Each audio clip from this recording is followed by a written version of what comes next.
Before the debut of the 2016 Cooper Clubman, many has conjured up a new identity that it hopes will extend across the brand and resonate with buyers, the cool uncle. The way Mini spins it, every family has one member that is unlike the others, a worldly type on the fringe who follows his own path and radiates an undeniable sense of distinction.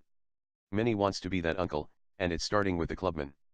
To find out if the new four-door Clubman, the longest and widest Mini yet, is up to the task of performing cool uncle duties, we snagged some seat time in a pair of freshly baked 2016 Cooper Clubman models, a lightly optioned Cooper Clubman with a 1.5-liter 3-cylinder turbo and 6-speed manual, and a well-optioned Cooper S Clubman with a 2.0-liter turbocharged 4-cylinder and 8-speed automatic.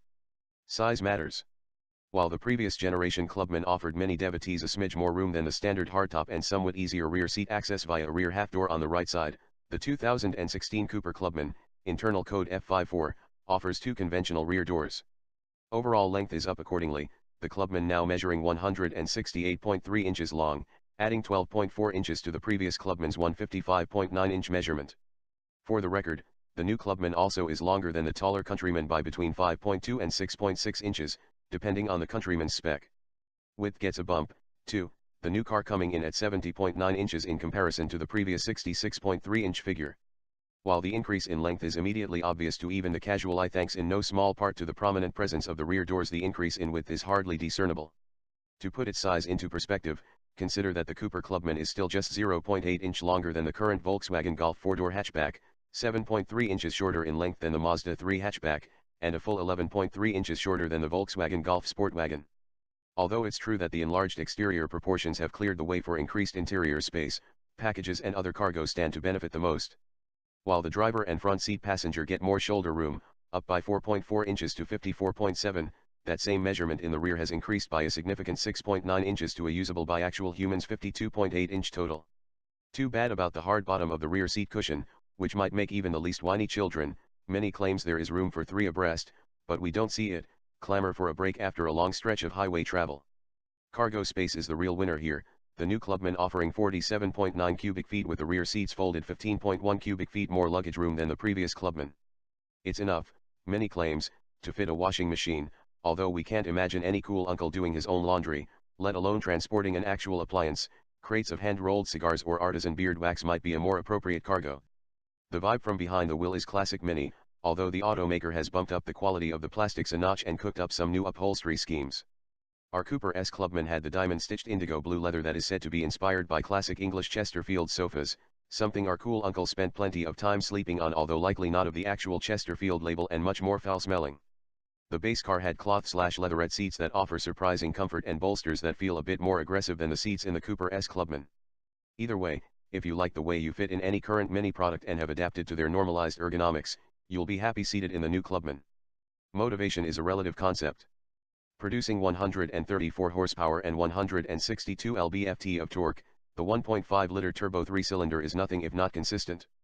Full grunt comes on at 1,250 rpm and basically maintains turbine-like pull to its 6,500 rpm redline. While it doesn't qualify as quick, it's definitely willing and encourages you to exploit everything it has to offer. All Clubmans are front-wheel drive, but a Mini designer casually told us that it would be easy to produce an all-wheel drive Clubman.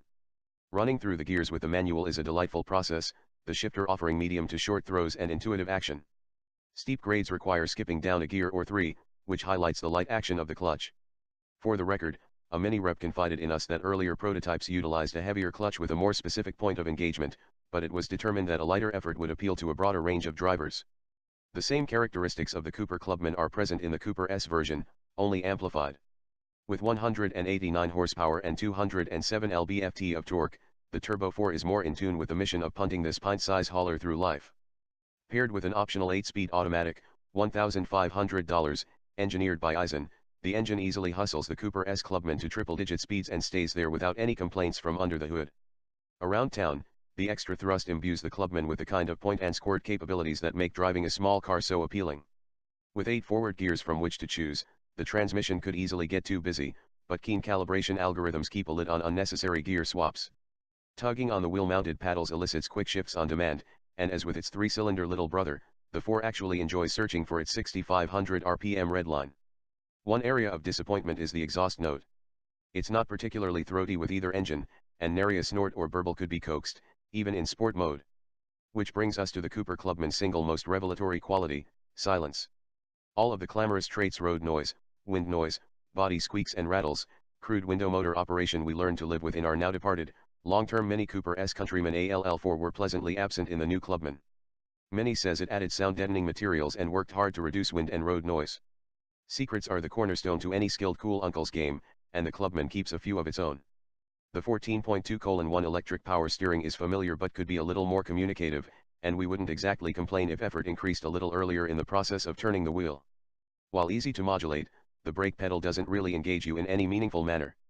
That said, repeated panic stops from 80 miles per hour revealed competent ABS calibration, which aided in hauling the car down with little drama.